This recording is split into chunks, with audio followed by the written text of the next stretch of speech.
Nah, berbicara tentang pikiran ya, mengendalikan pikiran. Saya ingin bertanya, cek. Berbicara tentang pikiran ya, saya ingin bertanya, apakah semakin kuat atau apa ya istilahnya? Apakah semakin kita memiliki banyak, mohon maaf ya, apakah kita dengan semakin banyak kita memiliki nalar atau dan pikiran yang kuat, itu akan selalu bisa menciptakan sebuah kebahagiaan?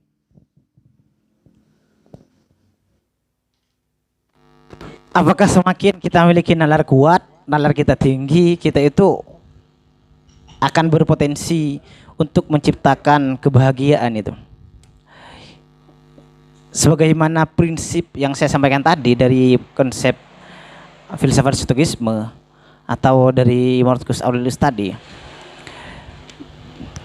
ide-ide besar itu tidak penting gitu, atau bahkan gagasan-gagasan yang nalarnya tinggi itu tidak penting. Yang penting itu adalah yang memberikan kebermanfaatan dan pemahaman. Jadi meskipun kita Akbar memiliki penalaran tinggi, tapi itu menyiksa batiniah Akbar, ruhaniyahnya, kalau bahasanya Hamka, sehingga buat dia tertekan, itu bukan bahagia, tidak akan menciptakan kebahagiaan. Kalau memang nalar tinggi itu bisa menentukan kebahagiaan seseorang, maka saya rasa logika yang digunakan oleh atau epistem yang digunakan oleh filsafat stoikisme, utamanya filsafat kebahagiaan, itu bukan persoalan penghargaan terhadap realita. Iya, bukan, tapi akan penghargaan terhadap penalaran. Sama dengan pembahasan kita sebelumnya, bicara filsafat lainnya, metafisik lain sebagainya itu. Justru jika memang semakin kita menalar itu membuat kita tertekan, membuat kita tidak bahagia, bukan berarti itu bukan kebahagiaan, bukan komponen penting.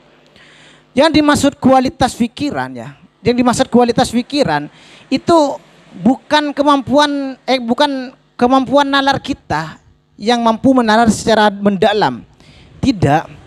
Yang dimaksud dari kualitas pikiran ala Marcus Aurelius itu adalah kemampuan kita menguasai batiniah kita gitu, jiwa kita, pikiran kita. Sehingga saya tadi kan langsung saya kasih contoh mengenai dengan bagaimana seorang yang pikirannya berkualitas mampu mengendalikan jiwanya yang tertekan itu. Jadi di sana letaknya, mungkin hanya itu. Oke, sekarang saya ingin bertanya, saya rasa pertanyaan-pertanyaan dari tadi atau bahkan sekarang juga itu sangat ringan-ringan ya saya rasa ya. Terutama yang akan saya pertanyakan ini. Saya rasa kurang menarik kalau kita selalu menyudutkan Aurelius dalam aspek kebahagiaan atau emosi positif saja. Nah, maka dari itu saya ingin bertanya bagaimana Aurelius memandang emosi negatif atau keterpurukan seseorang atau keresahan seseorang, kekecewaan seseorang, intinya berkaitan dengan emosi-emosi negatif.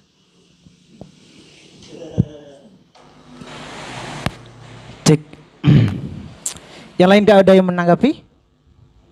Oh, seminar berarti.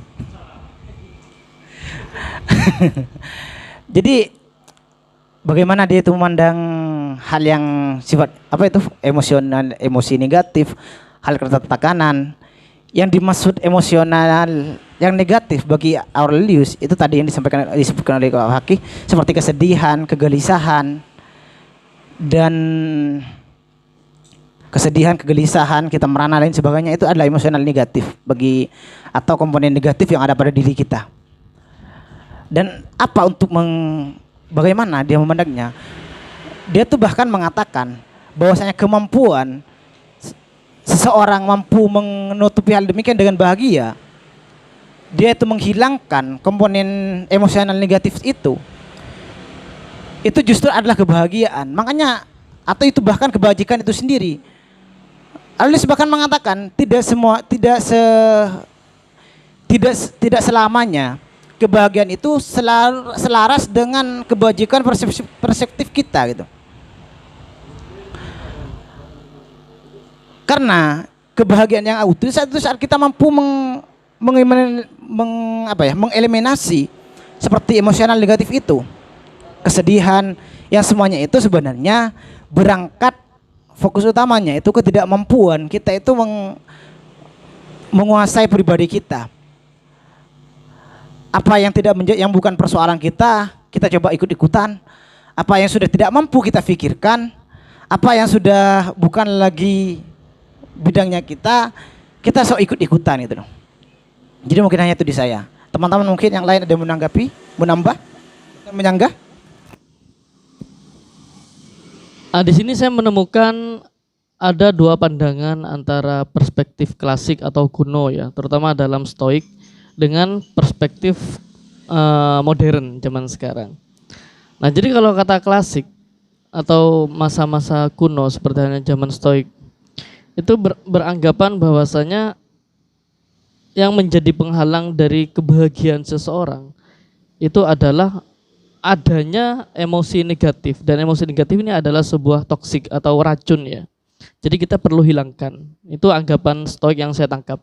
Nah, hal ini tentu sangat berbeda dengan beberapa hasil analisis dan juga disertai dengan riset pada era-era modern sekarang, terutama dalam ranah psikologi.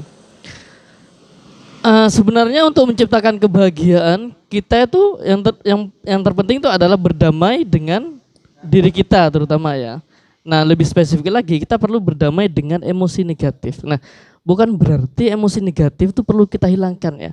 Bahkan kalau dalam psikologi abad-abad terbaru ini mengatakan bahwasanya biarkanlah emosi negatif memasuki tubuh kita, kita rasakan, kita beri ruang. Tapi jangan banyak-banyak. Nah, bahasa mudanya kayak gitu. Gak apa-apa, kita beri ruang untuk emosi negatif tersebut. Kita beri ruang untuk kita rasakan. Biarkan ketika kita merasakan kecewa, sedih, marah, biarkan. Karena itu dengan kita memberikan ruang kepada aspek-aspek emosi negatif tersebut, itu adalah tanda-tanda kita bisa berdamai dengan kondisi diri kita, atau bahasa istilahnya itu self acceptance ya. Kita bisa melakukan penerimaan diri. Nah, itu kemudian yang bisa membuat manusia bahagia. Nah, kenapa kemudian sekarang kita lagi viral juga ya istilah toxic positivity.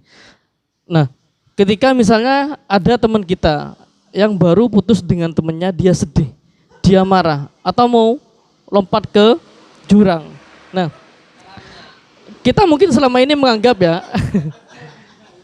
kita selama ini mungkin menganggap bahwasanya cara yang paling ampuh untuk bisa membantu teman kita tersebut dengan cara, ayo yang semangat, kamu pasti bisa. Saya aja bisa, masa kamu nggak bisa? Nah, sebenarnya kalau secara psikologis, secara perkembangan kepribadian, itu sangat berbahaya dan itu adalah toxic positivity. Itu sangat positif memang, kita memberikan semangat, tapi ternyata kita tidak tahu kondisi kenyataan yang sedang dia alami. Jadi yang perlu kita lakukan itu adalah, gak apa-apa kalau mau nangis silahkan nangis dulu. Nanti kalau sudah selesai kabari saya, baru saya akan bantu. Itu adalah cara-cara terpenting bagaimana kita menghindari toxic positivity. Nah, dan kita mayoritas sampai saat ini itu masih sering menerapkan toxic positivity, dan kita ironisnya itu adalah pola pandang yang sangat grow mindset lah bagi kita, atau mindset yang berkembang dan itu positif. Pada kenyataannya tidak. Itu sangat membuat penderita itu semakin merana dan tidak mencapai kebahagiaan.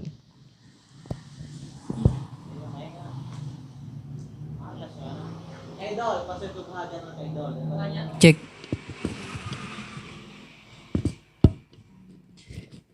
Yang pertama mungkin menyambung pertanyaan barusan, jika terjadi dalam satu waktu, apa yang harus manusia ambil, apa yang harus manusia pilih? Mendapatkan kebahagiaan atau meninggalkan kesedihan. Contohnya terkait dengan mental health, misalnya ada satu manusia suatu waktu mendapatkan suatu musibah. Akan tetapi saya ambil contoh yang real aja lah, langsung yang baru lulus, Faruk misalkan, ketika habis skripsi misalkan ada banyak revisi. Revisi itu tanda kesedihan, pasti sedih, gak mungkin ada orang dapat revisi bahagia gitu misalkan. Cuman ketika itu demi mental health dia lebih memilih healing keliling Madura seminggu daripada harus mengerjakan revisi itu ketika itu. Jadi maksudnya daripada untuk menyelesaikan kesedihan itu, dia lebih memilih untuk menciptakan kebahagiaan. Jadi misalkan itu terjadi dalam satu waktu, apa yang harus didahulukan? Menciptakan kebahagiaan atau meninggalkan kesedihan itu? Maksudnya. Itu yang pertama. Yang kedua, terkait dengan kebahagiaan dalam Islam misalkan menurut pandang Markus nanti. karena sederhana, kalau misalkan punya Marcus Aurelius kan misalkan kebahagiaan itu kita menciptakan. Jadi hubungannya itu apa yang di luar dari kemampuan kita untuk bahagia, kita meninggalkan itu. Sehingga kebahagiaan itu tercipta atas kemampuan diri kita sendiri untuk menciptakan. Tapi kalau dalam Islam misalkan kebahagiaan itu memang jalannya itu segitiga antara Tuhan, Allah dan alam semesta begitu, melalui takdirnya itu. Apalagi sudah dibilang la tahzan innallaha ma'ana katanya. Jadi memang jangan sedih, kebahagiaan itu maksudnya Allah itu bersama-sama orang, ada sama kita. Maksudnya nanti kebahagiaan itu ada di Allah gitu kan, nanti begitu. Jadi jalurnya itu 3 arah jadinya nanti. Jadi bukan 2 arah seperti dalam pemikiran Markus dan juga filosof-filosof Yunani Romawi begitu. Itu yang kedua. Bagaimana tanggapannya menurut kebahagiaan? Apalagi salah satu poin kebahagiaan itu dalam Islam itu menerima takdir katanya. Kan begitu. Jadi meskipun poinnya sebenarnya sama-sama, sebenarnya nilai-nilai stoik itu ada di dalam Islam. Kawan pendekatannya berbeda. Mungkin kebahagiaan itu lebih didefinisikan sebagai kebaikan kalau dalam Islam. Jadi caranya yang dikenalkan, amar ma'ruf nahi mungkar. Jadi mengerjakan yang baik-baik dan meninggalkan buruk-buruk. Kenapa? Karena kalau kita mengerjakan baik-baik sekecil apapun pasti kebahagiaan yang muncul. Jadi kita itu biasanya pendekatannya lebih kepada cara. Bagaimana cara untuk membuat baik, pada saat itu tujuan untuk kebahagiaan itu pasti beriringan. Sebenarnya stoik itu adalah dalam nilai-nilai keislaman. Jadi pandangannya seperti apa? Yang ketiga, Marcus Aurelius ini sebenarnya salah satu kaisar Romawi ya, benar ya.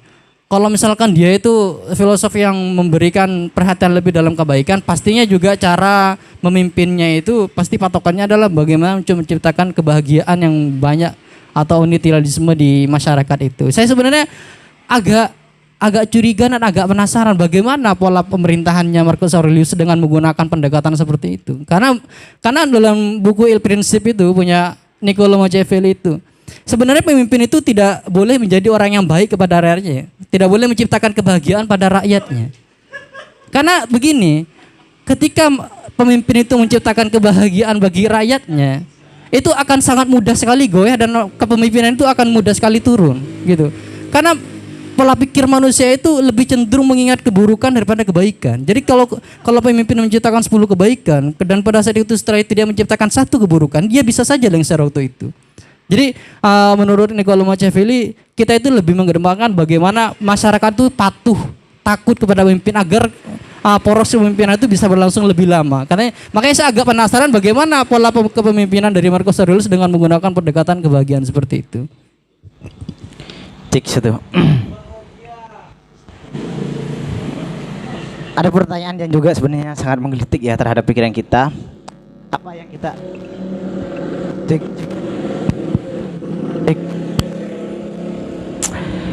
Apa yang kita pilih, meninggalkan kesedihan atau meninggalkan kebahagiaan?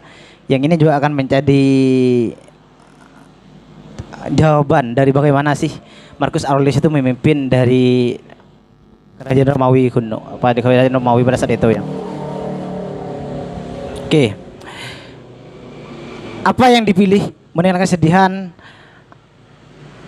atau bahkan meninggalkan kebahagiaan? Maka kalau menggunakan persepsi Marcus Aurelius ya, itu adalah meninggalkan kesedihan dan menciptakan kebahagiaan itu sendiri. Ini mungkin tidak akan masuk akal bagi kita. Oke. Bahkan akan mengatakan bahwasanya itu tidak rasional sama sekali. Tapi kalau seandainya kita tidak bisa soal menyalahkan aliran kita, apa itu yang semuanya masyarakat aliran kita misalnya, salah satu aliran dalam misalnya kan ada yang segalanya itu melarikan ke takdir gitu. Dan ini loh, iya Qadariyah. Ini Marcus itu ala Marcus Aurelius. Ya. Enggak seandainya saya komparasikan gitu loh. Saya komparasikan. Kenapa saya berkata demikian? Bahkan seorang peneliti barat itu mengatakan, tadi itu Yosef, siapa itu? Van Es itu, yang juga mengatakan sisi gelap ini saya sebenarnya sudah membuka aib dari stoikisme ya, tapi akan menjadi jawaban juga. Sisi gelap dari aliran stoikisme ini, filsafat stoikisme ini, dia itu akan cenderung menjadi orang yang pasrah dan diam. Karena kenapa? Ya tugasnya dia tuh hanya dikasih pilihan itu, dia memilih bahagia, meninggalkan kebahagiaan atau kesedihan, atau menciptakan kebahagiaan. Maka dia memilih meninggalkan kesedihan dengan apa? Dia menerimanya dan menganggap itu sudah alami, secara alami. Itu takdir, itu qadarullah, qadarullah. Itu takdir misalnya Tuhan, atau ini loh yang diinginkan oleh alam. Kita akan berkata, oh maaf, bukan mau bawa gempa di Cianjur misalnya. Penganut filsafat yang logika nalarnya itu harus akan menilik apa penyebab dari gempa itu. Subhanallah. Tapi kalau kita menggunakan Marcus Aurelius, bukan meninggalkan orang-orang di sana ya. Mereka itu akan mencoba menerima dengan lapang dada. Menciptakan kebahagiaan itu dengan menerima. Ini sudah bagian dari masyarakat Cianjur seandainya. Duka mendalam dari kami ya untuk mereka. Cuma sebatas contoh saja. Seandainya kalau saya ambil realitanya demikian. Itu sisi gelap dari filsafat stoikisme ya. Nah, selanjutnya kalau kita menggunakan pendekatan Machiavelli, kita akan stagnan dengan sudut pandang Machiavelli yang otoriter itu. Bagaimana dengan dari pemimpinan yang lain itu? Nah, bagaimana cara memimpin Marcus Aurelius? Apa yang memotivasi Marcus Aurelius ini untuk menjadi kaisar yang mampu bisa mensejahterakan dan menciptakan filsafat bahagia? Itu berangkat dari upaya, atau itu berangkat atas pengalamannya menemani sang ayah angkat Hadrianus dan sang paman. Setelah Hadrianus itu digantikan oleh pamannya Antonius menjadi kaisar, baru Marcus Aurelius. Karena masa itu, sebagaimana yang saya katakan, masa itu adalah masa-masa perang. Bagaimana untuk menciptakan kebahagiaan, cara dia memimpin, bagaimana membuat masyarakat itu, apa yang terjadi di perang itu sudah seharusnya terjadi di perang. Konsekuensi logisnya demikian. Atau kalau bahasanya Marcus Aurelius itu yang disebut terhadap penghargaan terhadap realita. Biasa Marcus Aurelius itu sebagaimana Hadrianus, dia tuh kalau bahasanya sekarang apa ya, yang turun ke gorong-gorong itu pencitraan lah. Ya kalau sekarang kan ada yang pemimpin yang turun ke gorong-gorong sampai kayak gitu. Seharusnya kayak gitu. Itu pendekatan yang dilakukan oleh Marcus Aurelius. Karena kenapa? Dengan demikian masa itu ya, dengan demikian masyarakat itu akan merasakan kedekatan dengan sang kaisar itu. Entah mungkin masa itu mungkin teori kepemimpinan kayak Machiavelli mungkin belum ada ya. Masa Romawi sudah ada. Tahun berapa Machiavelli itu? Karena masa kepemimpinan Marcus Aurelius itu dia diangkat menjadi kaisar 161 Masehi itu. Jadi mungkin itulah versi kepemimpinan ala Marcus Aurelius dan ala keluarga dari Marcus Aurelius yang juga dinobatkan ketiganya itu bahkan masuk dari lima kaisar terbaik masa Romawi, ketiganya itu masuk. Hadrianus, Antonius, dan Marcus Aurelius. Mungkin itu dari saya.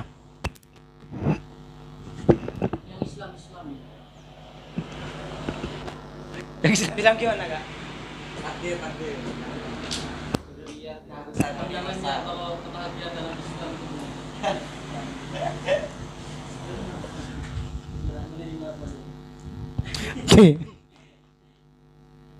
Jadi gini, pernah disinggung ya kalau di tasawufnya Hamka itu ada yang namanya qanaah. Ya apa yang ada di hadapan kita. Bahkan kalau di dalam ilmu tasawuf dalam beberapa penyeramai itu mengatakan qanaah itu bisa dikatakan ilmu yang tingkat tinggi gitu. Apa yang ada di depan kita, ya itu yang kita makan. Yang tidak ada di belakang kita sampai itu juga gak usah kita pikirkan. Dan itu sama halnya dengan takdir, dengan penghargaan kita terhadap takdir. Kalau dalam Islam, bagaimana kita kalau untuk menciptakan kebahagiaan ala Marcus Aurelius? Jadi apa yang terjadi terjadi sekarang? Kayak saya misalnya kemarin sakit lebih dari 1 bulan, ya. Kalau kita menggunakan pendekatan takdir, gak usah berobat. Di sana untuk menemukan kebahagiaan apa? Larikanlah kepada Tuhan. Tuhan tengah menguji saya, Tuhan sayang pada saya, gitu. Kan ada kan kalau dalam Islam itu bahkan kalau nggak salah di buku di karyanya Ibnu Athaillah As-Sakandari, misalnya di berbicara masalah takdir, kecintaan Tuhan itu kepada kita itu diwujudkan dengan beliau itu menguji kita dengan kesedihan-kesedihan. Ini hadis, tapi kayaknya nggak sahih. Iya nggak sahih karena perawinya bukan dari perawi yang kuat itu. Nah, jadi kalau dalam pandangan Islam, yaitu kalau pandangan Islam kan masih punya pelarian. Kalau Marcus Aurelius, apa yang terjadi? Itu terjadi, kita tinggal cari cara bagaimana kita menemukan kebahagiaan. Kalau dalam Islam, takdir misalnya, ada kecelakaan, ini sudah takdir dari Tuhan. Ya, meskipun pada hakikatnya seandainya kita agak ngebut-ngebutan, kita agak tertabrak itu. Kita tahu kita tidak jatuh. Itu kalau rasionalisasi kita. Tapi karena kita penghargaan terhadap takdir, mungkin Tuhan tengah mencoba kita, bentuk kasih sayang Tuhan. Demikian kan kalau orang-orang yang masa qadarun apa itu? Masa qadariyah. Jabariyah. Itu kan sebenarnya dengan pemikiran para kaum Jabariyah. Iya, betul. Jadi dia itu semua yang terjadi itu sudah kuasa Tuhan itu. Kalau saya kalau Marcus Aurelius itu mengatakan penghargaan terhadap realita, kalau di Islam itu penghargaan terhadap takdir.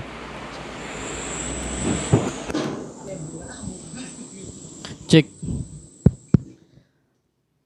Dalam filsafat Stoik itu mengatakan bahwasanya kebahagiaan itu hanya akan datang di dalam ritme yang bisa kita kontrol atau bisa kita kendalikan, kan gitu ya.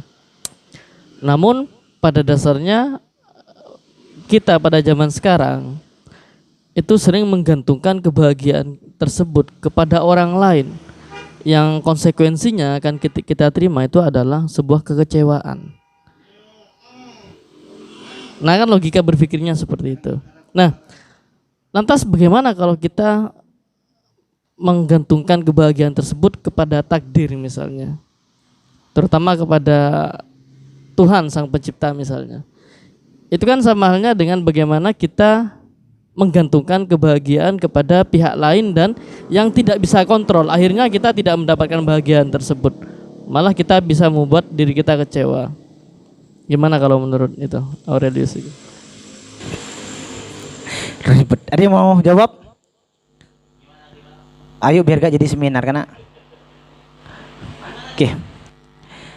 Bagaimana kalau kita misalnya menggantungkan kebahagiaan kita terhadap hal yang sifatnya eksternal? Kayak kita kan kadang bahagia menggantungkan kebahagiaan pada seseorang, atau itu kan sifatnya eksternal. Dalam tanda kutip sama halnya kan juga kita, kebahagiaan kita itu yang digantungkan ke takdir.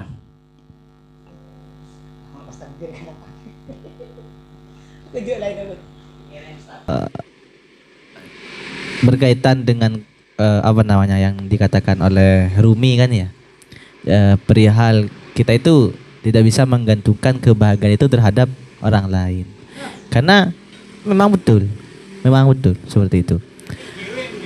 Ya.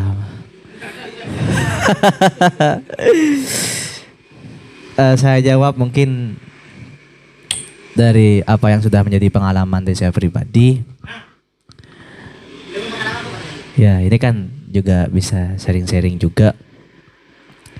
Ketika kita menjadi seorang pemimpin, tentu apa yang menjadi keinginan dari sebuah golongan itu menjadi prioritas utama dari seorang pemimpin. Akan tetapi golongan tersebut belum tentu bisa melihat apa yang menjadi pengorbanan dari seorang pemimpin itu sendiri.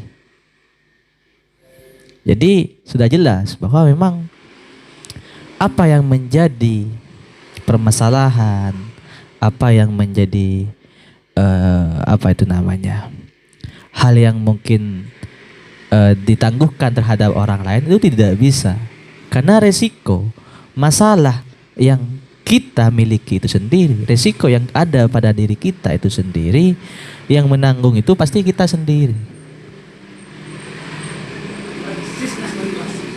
Lah makanya mungkin banyak teman-teman itu mengira bahwa ini juga berkaitan dengan kepemimpinan dari Marcus Aurelius juga ya, di mana memang tentu tidak mudah menjadi pemimpin yang mewujudkan kebahagiaan dari golongan, itu tidak mudah. Bahkan ketika kita menelisik lebih dalam, apalagi dikaitkan dengan konsep Machiavelli barusan, kayaknya memang tidak semudah itu jadi seorang pemimpin. Maksud dari seorang pemimpin itu ingin A dengan tujuannya untuk lebih baik terhadap golongan tersebut, belum tentu dari golongan itu sendiri menerima konsep A itu sendiri. Dan yang menanggung itu pasti pemimpinnya itu sendiri. Formalitas kita cuma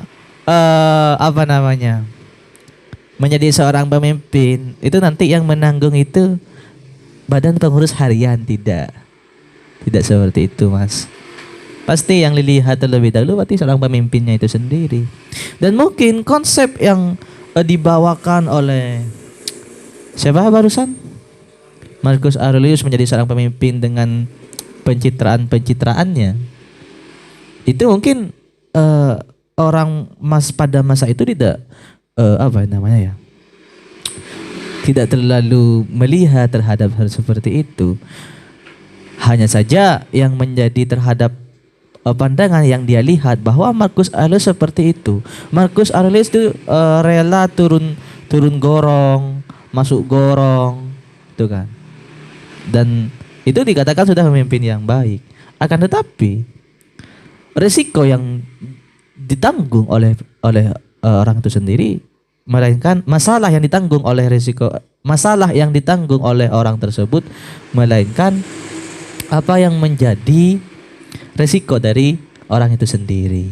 Jadi masalah yang ada itu akan ditanggung oleh orang yang memiliki resiko itu sendiri. Seperti itu. Cek.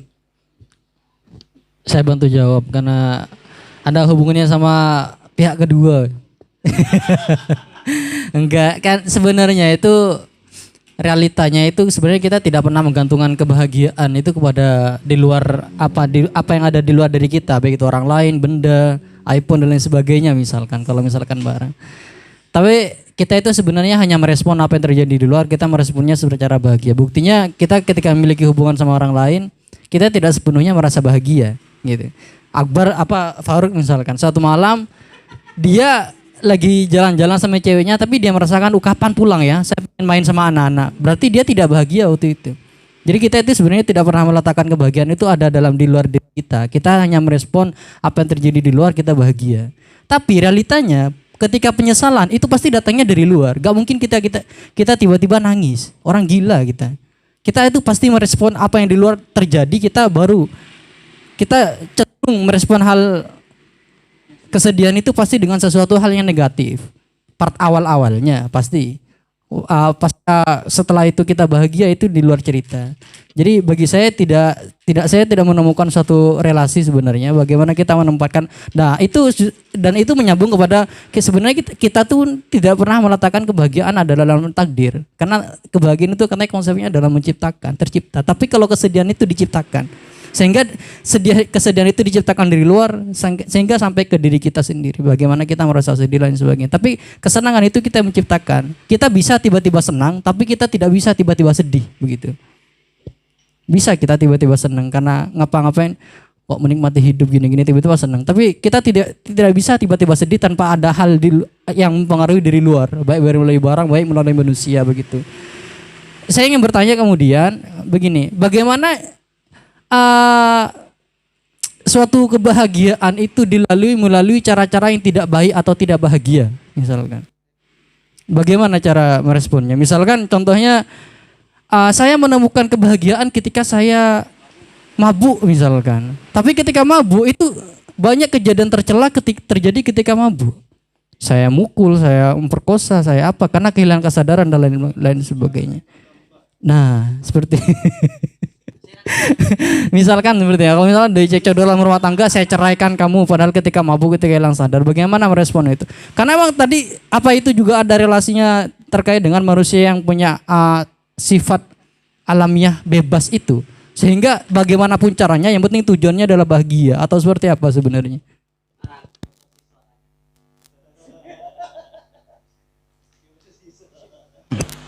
Masalah kita menemukan kebahagiaan dari hal yang sifatnya tercela, sifatnya gitu kan. Itu yang disebut sebenarnya ketidakseimbangan jiwa. Machiavelli itu kok Machiavelli? Kok ke bawah? Marcus Aurelius itu mengatakan terkadang karena keterguncangan kita, karena keterguncangan jiwa, karena tekanan berat, ya. Kita itu sering seolah-olah mencari tempat peristirahatan gitu. Ya. Dalam tanda kutip peristirahatan itu mungkin kita katakan sebagai kebahagiaan itu sendiri. Pada akhirnya peristirahatan tertepat itu hanya ada pada diri jiwa kita. Katanya. Sama di sini apa? Materi saya di awal saya katakan hakikat dari kebahagiaan itu ada kebahagiaan yang menciptakan harmoni. Harmoni dengan jiwa, harmoni dengan manusia di sekitar, harmoni dengan alam semesta dan harmoni dengan Tuhannya gitu. Jadi jika memang yang kita lakukan itu adalah hal yang sifatnya negatif, salah, dan kita rasa itu bahagia, tapi itu mungkin kebahagiaan bagi kita, tapi bukan hakikat kebahagiaan itu sendiri. Karena hakikat dari kebahagiaan menurut siapa itu? Marcus Aurelius itu sifatnya harus harmoni. Dan bahkan dalam kutipannya dia akan mengatakan bahwasanya kebahagiaan itu tidak melulu selalu sejalan dengan kebajikan atau kebaikan yang kita lakukan. Nah, dan yang dilakukan tadi misalnya contoh tadi minum-minuman itu kan jelek lah secara norma apapun, agama apapun, bahkan norma sosial mungkin. Nah, cukup kita mampu mengubur dan menekan emosional negatif tadi, maka itu kita bisa menciptakan kebahagiaan. Mabukan tadi itu kan mampu menekan emosional dia, meskipun sebenarnya dia berangkat dalam keterguncangan jiwa. Itu bahagia, tapi bukan hakikat dari kebahagiaan versi Marcus Aurelius yang harus menciptakan harmoni tadi.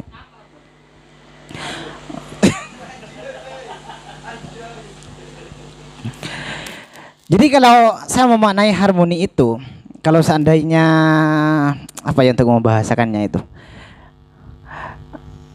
menciptakan kedamaian atau kalau versi teman itu keakraban. Tidak ada nilai yang keluar dari jiwa manusia ya. Karena kalau kita berbicara orang mabuk, iya dia itu mampu menekan emosional negatifnya. Tapi coba kita, apakah itu menciptakan harmoni terhadap kejiwaannya yang mungkin akan kedua damai dengan kemanusiaan, bahkan dengan alam semesta dan norma ketuhanannya itu.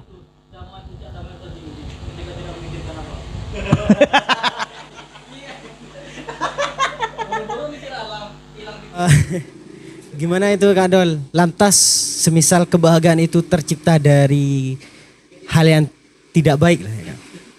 Saya rasa oke-oke saja Kak.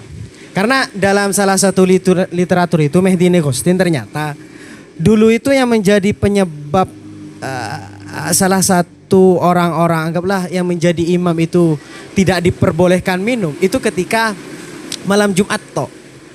Jadi selain hari-hari yang lain tidak apa-apa asalkan ingat sendiri. Makanya salah satu teman saya itu Kak ketika minum ya mohon maaf dia itu minum oke lah hal-hal yang berbau anggur merah dan sebagainya. Dia itu ternyata ada tata caranya juga gitu. Jadi harus baca basmalah. Ketika diteguk itu diminum harus baca sholawat katanya. Lalu hidupkan musik gitu, musik DJ dan sebagainya. Ternyata saya baru tahu dari teman saya ini ketika saya mendalami salah satu karya Mehdi Negostin itu Kak. Ternyata Itu yang disebut maksiat syar'i ya. dari hal-hal apa ya? Maksudnya sejarah dulu itu bukan pas langsung diharamkan, enggak. Minum-minum anggaplah sekedarnya saja gitu. Nah, kembali kepada faktor apakah hal tersebut tercipta sebuah kebahagiaan? Saya rasa menciptakan kebahagiaan gitu. Ya, mohon maaf. Jadi common sense-nya gini, Kak. Secara akal sehat gini. Oke lah. Teman kita itu punya istri. Ya kan?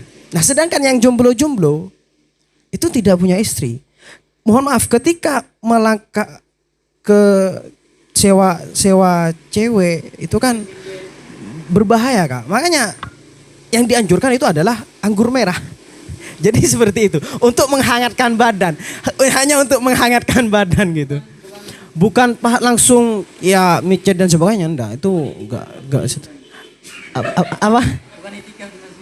Wah, itu lebih baik. Lebih baik aslinya, lebih baik. Cuma ketika untuk menghangatkan badan gitu. Makanya salah satu Kak. Enggak. Asalkan makanya kita harus memiliki apa yang namanya difikirkan itu, Kak. Berbahaya nanti semisal. Makanya dianjurkan udah minum aja. Jadi seperti itu. Siapa yang menganjurkan? Sama saya nggak apa-apa baru kapan-kapan.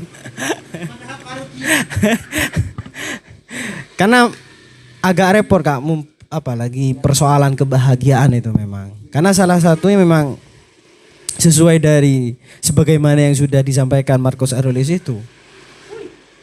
Kita menciptakan di situ. Harus menciptakan. Yang terpenting ya dari diri kita sendiri. Jadi seperti itu. Semisal tidak baik, yang memvonis ataupun yang menjadi yang menilai, ya kan, yang mengakses nanti itu kan diri kita sendiri. Nah, saya melihatnya ketika hal-hal yang tidak baik, contohnya semisal minum anggur, wah, saya rasa baik gitu. Apalagi teman-teman yang masih belum beristri dan sebagainya kan seperti itu. Kalau semua kan mohon maaf berbeda lagi, sudah menemukan kebahagiaan kan di situ. Berarti gak boleh anggur. Gak boleh. Itu dapat dari mana itu? Tapi kalau di luar negeri itu justru yang menikah itu karena banyak masalah justru minum justru. Enggak gini, mungkin micet bisa dihindari, tapi kekerasan seksual kebanyakan terjadi karena mabuk masalahnya. Ya kan, apalagi dalam suatu tongkrongan ada cewek satu, terus mabuk dah tuh. Udah, keesokannya ketahuan ketelanjang semua dah tuh. Kalau di film-film dan di mana-mana. Karenanya itu, ini sebenarnya yang membedakan pendekatan Islam sama pendekatan filosof Barat misalkan. Seperti yang saya jelaskan tadi, sebenarnya di Islam itu yang dikenalkan itu caranya. Cara kebaikannya bukan kebahagiaannya, karena cara kebaikan dilakukan selaras yang dihasilkan nanti pasti bahagia. Kalau di filsafat Barat misalkan yang dikenalkan adalah tujuannya itu menciptakan kebahagiaan, oleh karenanya caranya nanti bisa baik bisa buruk seperti itu. Lah itu dia kan, oleh karenanya itu mungkin itu perbedaannya ya, bisa ditanggapi. Oke. Jadi kalau yang seperti tadi itu saya katakan itu memang termasuk kebahagiaan, cuma bukan dari hakikat kebahagiaan itu sendiri. Ini ya ingat ya, ini persepsi Marcus Aurelius ya. Faruk tadi yang bawa Islam, saya agak bentuk madhab baru. Itu seandainya dibawa ke konsep berpikir, konsep filsafat bahagia Marcus Aurelius, itu masuk yang dua tadi. Bukan dengan cara berpikir kita. Cara berpikir kita itu, saya katakan tadi kan bahasa simpelnya mungkin kita mengatakan akal-akalan. Atau kita akan mengatakan itu banting setir. Kata Akbar, ketimbang saya rawat gara-gara proposal masih ada semester depan, sama ketimbang saya sakit hati karena diputusin cewek, saya minum saja biar demi kesehatan mental misalnya. Itu konsep kedua. Cuma kalau kita sudah ke ranah hakikat kebahagiaan itu sendiri, maka tadi itu makanya harus ada dari keempat harmoni itu. Marcus Aurelius itu bahkan sampai mengatakan bahwasanya kebaikan itu tidak akan pernah terkalahkan itu, dan akan selalu menang. Itu ada fajar merah. Nah, tadi sempat dibahas dalam proses pencapaian kebahagiaan itu kalau misalnya dilakukan dengan cara-cara yang negatif gimana. Nah, sekarang saya ingin membahas tentang bagaimana setelah adanya kebahagiaan. Apakah kebahagiaan tidak memberikan resiko negatif? Nah, ini mungkin yang perlu juga menjadi perhatian filsafat stoikisme ya. Kita mungkin sering mendengar istilah seperti ini. Jangan mengambil keputusan ketika kita sedang marah dan jangan kita membuat janji ketika kita sedang bahagia. Nah, gitu. Itu adalah kata-kata kata-kata sakral mungkin.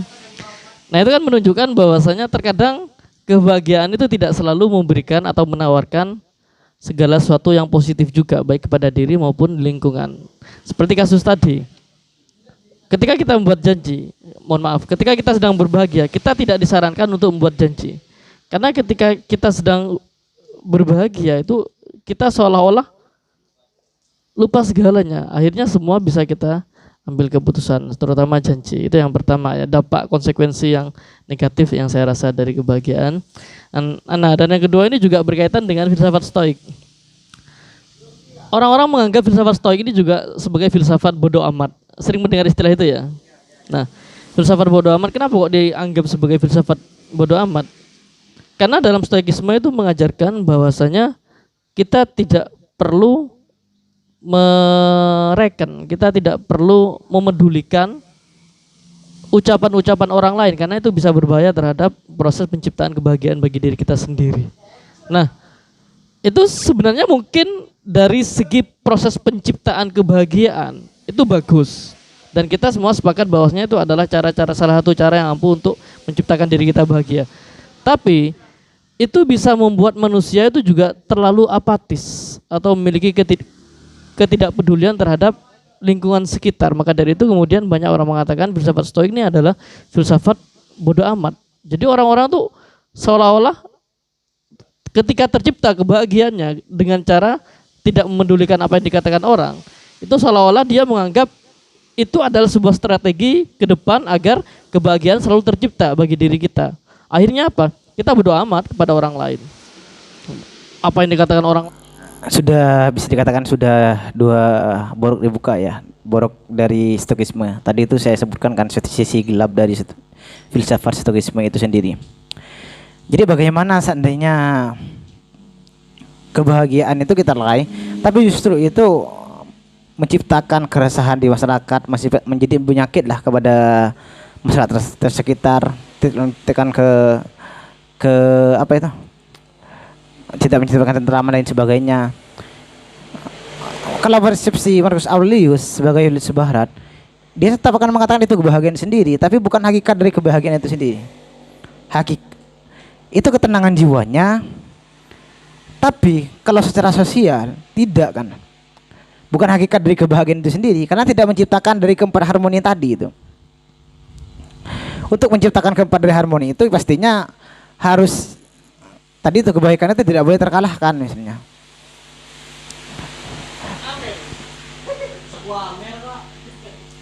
Ini nomor.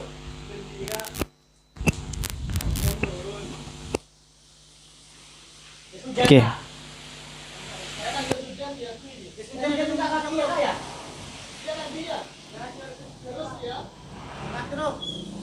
Oke. Iya lah kan. Jangan malu-maluin.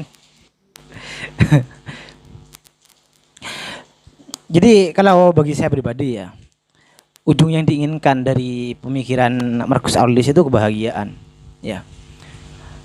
Tapi dia juga menginginkan yang terpancar dari kebahagiaan yang diciptakan oleh pribadi itu juga adalah ada kebaikan bagi orang lain. Makanya itu tadi saya singgung juga versi kebahagiaan dan hakikat dari kebahagiaan itu sendiri. Mengganggu lain sebagainya. Dia mendapatkan itu tujuan itu yang dia ciptakan kebahagiaan. Bagaimana cara dia menciptakan? Dengan cara berpikir dengan berbicara dengan cara tindakan bebas itu di poin ketiga. Tapi kalau sudah konsep yang keempat, ini yang sudah mengarah ke hakikat kebahagiaan itu sendiri, menjadi manusia utuh. Ya ini menjalankan secara alami ya. Kalau secara alami ya yang menciptakan pada harmoni tadi gitu. Mungkin ada tanggapan lagi yang dari teman-teman? Tanya mungkin terakhir ini ya pertanyaan saya. Oh ya, terkait ini, saya pernah mendengar ya salah satu anggapan dalam filsafat Stoik gitu ya, menganggap bahwasanya sebenarnya di dunia ini tidak ada yang namanya orang jahat. Tidak ada yang namanya orang jahat. Adanya mereka itu tidak tahu apa yang dilakukannya itu adalah negatif. Nah, itu gimana tanggapannya? Oke, cek. Kalau diambil dari konsep kebahagiaan tadi tanpa mengikutkan yang 4 ya, yang nomor 4. Jadi konsepnya masih belum utuh.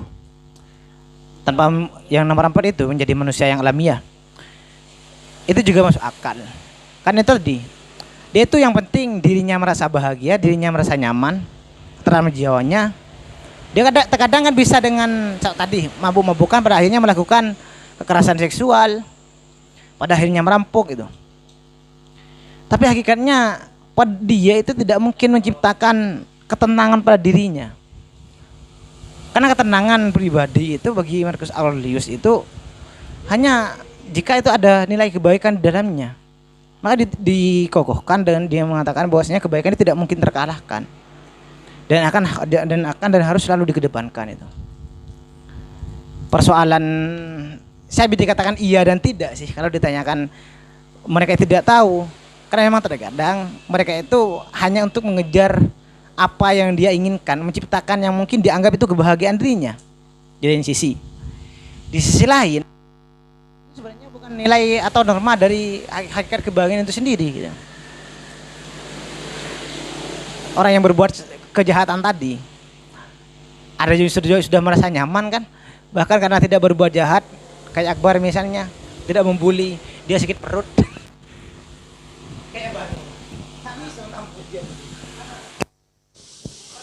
Jadi yang dimaksud Aurelius itu mengatakan, mohon maaf, apa Aurelius apa semua tokoh-tokoh Stoik ya, mengatakan jadi seperti halnya orang-orang yang berperilaku jahat selama ini, seperti halnya maling, seperti halnya begal atau lain sebagainya, mereka itu sebenarnya bukan orang jahat katanya, tapi mereka tidak tahu saja bahwasanya yang dilakukannya itu adalah negatif. Bahwasanya yang telah dilakukannya itu adalah kejahatan.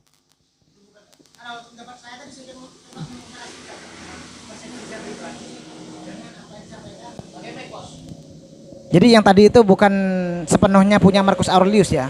Karena saya katakan tadi, itu kebahagiaan. Disandangkan dengan jawaban saya punya Kak Faidol tadi. Tapi itu mungkin konsep filsafat bahagia yang belum utuh. Belum sempurna. Poin 4-nya belum tersentuh, yakni menjadi manusia utuh itu sendiri. Jadi bisa jadi kan dia merasa nyaman, merasa tentang jiwanya dengan dia misalnya mabuk-mabukan, pada akhirnya melakukan hal yang sifatnya asusila. Bahkan terkadang dia juga merasa nyaman dengan cara memeras, membuli, merampok dan sebagainya itu. Ada kan tipikal orang yang demikian. Karena berangkat dari kepribadiannya. Hal itu biasanya juga terjadi kebiasaan yang ketidakmampuan mengontrol pikiran. Kalau cuma dinilai dari kenyamanannya dan kebahagiaannya, iya. Tapi kalau dari hakikat kebahagiaan itu jauh, karena kurang dari harmoni yang 4 tadi. Ya enggak, maksud saya bukan dari faktor kebahagiaannya, tapi dari faktor ketidaktahuan tadi. Apakah benar mereka melakukan itu semua karena mereka tidak tahu bahwasanya apa yang mereka lakukan itu adalah sebuah kejahatan atau sesuatu yang negatif gitu. Hal yang negatif itu sih bergantung seberapa seberapa berkualitas pikirannya. Pikiran yang berkualitas mungkin akan bisa membedakan mana yang harus saya perbuat, mana yang tidak gitu. Simpel saja jawaban saya gitu. Kalau persoalan sebelum membahas kebahagiaan ya, biasanya itu mungkin persoalan kualitas pikiran saja. Mana yang masih bisa menimbang, mana yang sudah tidak bisa, sudah no kontrol gitu terhadap apa yang akan dia lakukan itu. Karena kan memang ada tindakan bebas pada dalam diri manusia. Dia juga memiliki kebebasan. Ini juga dibahas dalam filsafat Stoikisme. Iya. Itulah tadi apa yang saya sampaikan dan diskusinya teman-teman, saya ucapkan terima kasih. Jangan lupa like meskipun kalian tidak terlalu like terhadap penyampaian dan juga diskusi kami. Akhirnya di saya, apabila ada kata-kata yang ada, apabila ada kebenaran itu dari Allah, apabila ada kesalahan itu dari setan, dan saya Muhammad Al-Wafa tidak berbuat apa-apa. Billahi taufiq wal hidayah. Wassalamualaikum warahmatullahi wabarakatuh.